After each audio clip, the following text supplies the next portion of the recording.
ছাত্র জীবন, এই তো সেদিনের কথা। স্কুলের শেষ দিনে মনে পেয়েছিলাম ব্যথা। এবার নাকি হবে ৭৫ বৎসর পূর্তি উৎসব। স্কুলটাকে ভালোবেসে স্মৃতি মনে পড়ে সেই সব। বুকে বড় ধাক্কা লাগে, আগের দিনগুলো স্মৃতিতে ভাসে। পারি না ভুলতে সেই শৈশবের কথা।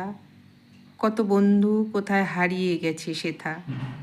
দুই একটি বন্ধু কদাচিৎ চোখে পড়ে, দেখা হলে কেউ কেউ কুশল জিজ্ঞেস করে।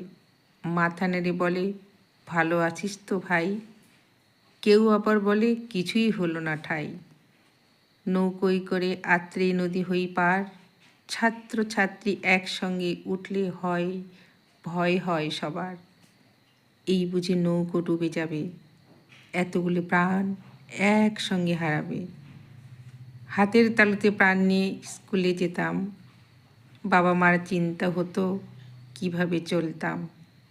মায়ের মন তো হতাশায় ডরে, ছেলেগুলো কি করছে আত্রেই নদী তীরে। এতগুলো বছর কিভাবে কেটে গেল, বুঝতেই পারলাম না ছাত্র জীবন কিভাবে শেষ হলো। কলমে গোপালচন্দ্র মণ্ডল।